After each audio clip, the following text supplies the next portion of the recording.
Hola a todos, soy John Hernández y en este video te voy a indicar claramente la explicación sobre el antiguo régimen y la revolución, libro de Tocqueville.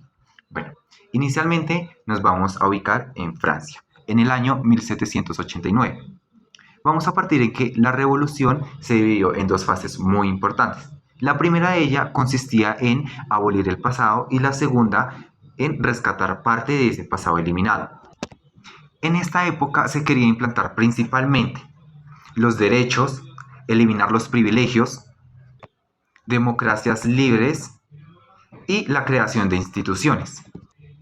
Uno de los primeros actos que es muy importante resaltar en la revolución era que se quería combatir directamente a la iglesia y a la religión, ya que en ese entonces la iglesia y la religión tenían un poder más grande sobre el poder social, o sea, su impacto religioso era muy fuerte.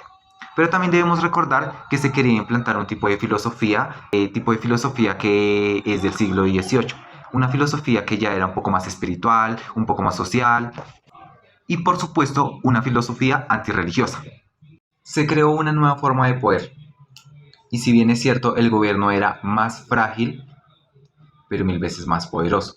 Como habíamos mencionado previamente, a pesar de que la iglesia tenía una gran influencia en la sociedad por su propaganda y por su predicación, se buscaba una nueva forma muy anarquítica, una transformación de cómo iban a funcionar las sociedades. Por parte de los funcionarios, el enfoque y lo que se buscaba era la unificación de los gobiernos o de un solo gobierno y una forma aristocrática. En la mayoría de territorios de Europa se había tenido precisamente las mismas instituciones y funcionaban de una forma muy semejante. Entonces, los que habían destruido el Imperio Romano lo que buscaban era una transformación para unos gobiernos netamente modernos, de razas diferentes, de países diferentes y de lenguas diferentes. En la Edad Media, Inglaterra, Alemania y Francia, estos tres países regían un gobierno y una sociedad que estaba dividida de la misma manera y existía la misma jerarquía de clases que se ha dirigido durante años. Europa en el siglo XVIII, como estaba medio destruida, la nobleza no tenía nada en común a la nobleza de la Edad Media. ¿Cuál ha sido la principal obra de la revolución? La revolución ya no tenía más remedio. Entonces lo que hizo fue que como las instituciones venían ejerciendo un orden social y político de una manera feudal contra los pueblos de Europa, esto se sustituyó por unas instituciones en donde ya habían igualdad de condiciones, habían derechos y el poder ya no estaba tan ejercido por un grupo determinado de personas privilegiadas. Para entender un poco más cómo transitó la historia de esto, la vamos a concluir en cinco ejes fundamentales. Primer eje, la administración y la política. Segundo eje, la sociedad.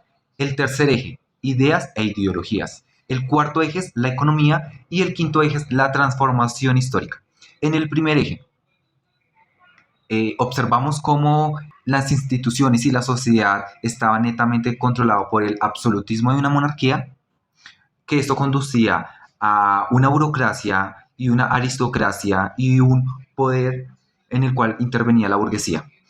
En el segundo eje, las clases y la jerarquía estaban compuestas por la nobleza, por la burguesía y por la iglesia, que tenían una idea individual.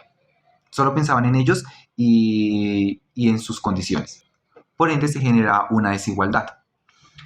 En el tercer eje de las ideas y la ideología podemos ver cómo hay un renacimiento por parte de una sociedad que busca la igualdad de condiciones, una sociedad democrática, con libertad, con un renacimiento, con una legitimidad.